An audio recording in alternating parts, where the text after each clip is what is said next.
Israel is one of the most racist countries in the world. While you'll never hear anyone in the mainstream media say this, this is actually one of the most important things you need to understand if you want to know what's happening right now.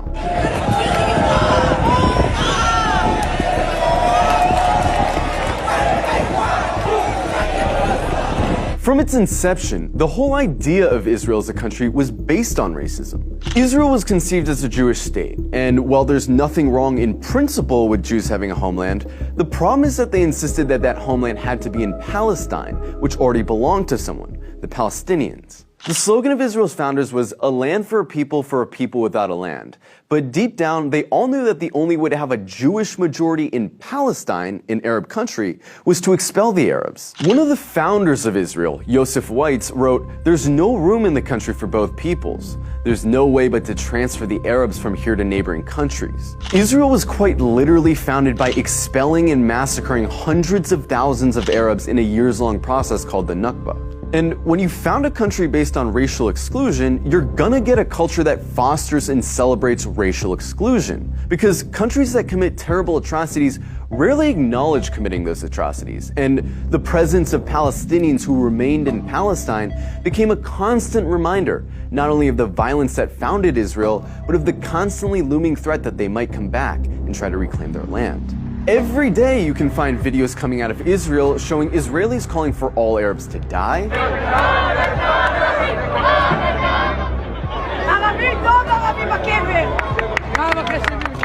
insulting the Prophet Muhammad,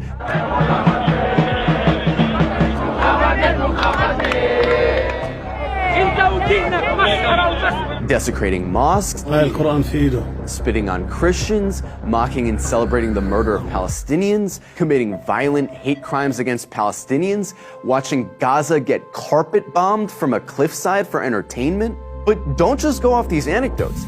Let's look at some of the polls. One poll found that 2/3 of Israeli teens believe Arabs to be less intelligent, uncultured, and violent. It also found that 50% of Israelis wouldn't live in the same building as Arabs, wouldn't befriend Arabs, wouldn't let their children befriend Arabs, and wouldn't let Arabs into their homes. Another poll found that 60% of Israeli Jews want segregation from Arabs. Another poll found that half of Israeli Jews agree with the statement, "Most Jews are better than most non-Jews because they were born Jews." The poll also found that 88% of Israeli Jews would be disturbed if their son befriended an Arab girl, and 90% would be disturbed if their daughter befriended an Arab boy. This poll found that about half of Israeli high schoolers don't think Arabs should have the right to vote.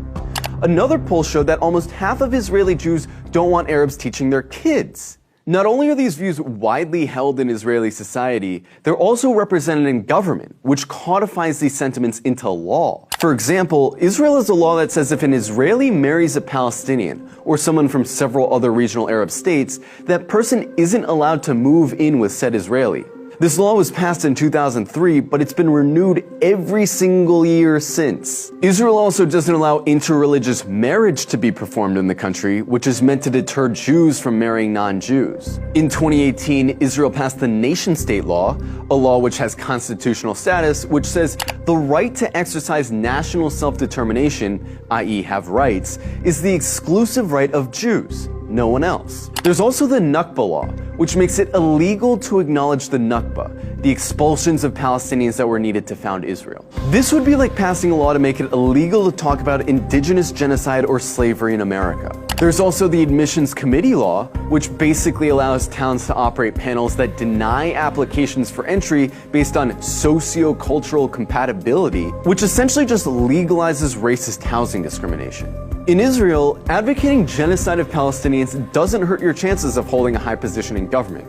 And in fact, in many cases, it helps. In 2014, Israeli lawmaker Ayelet Shaked wrote an unhinged rant on Facebook, calling all Palestinians enemy combatants and saying their mothers should be killed for giving birth to, quote, little snakes. The next year, she was appointed Minister of Justice by Benjamin Netanyahu. Itamar Ben-Gvir, a lifelong admirer of Meir Kahane, an Arab exterminationist, a man who praised a Jewish settler who killed a Palestinian for throwing a rock at him, a man who was famously acquitted after being criminally charged for chanting death to Arabs, is Israel's current Minister of National Security. He's not some fringe figure either. He's one of the most popular politicians in Israel right now. In the last few days, Israel's been working hard to cast itself as the victim of hatred, the victim of terrorism, the victim of anti-Semitism, that they have no choice but to lay siege to Gaza. But underneath this carefully concocted victim complex is a racist, Jewish supremacist state that's been trying to finish the job that the Nakba started for decades. And really, this shouldn't come as a surprise to anyone. After all, they're literally cutting off water and electricity to a city of 2 million people right now. Their generals talk openly about flattening Gaza and killing the animals, meaning Palestinians. It's obvious their goal is genocide.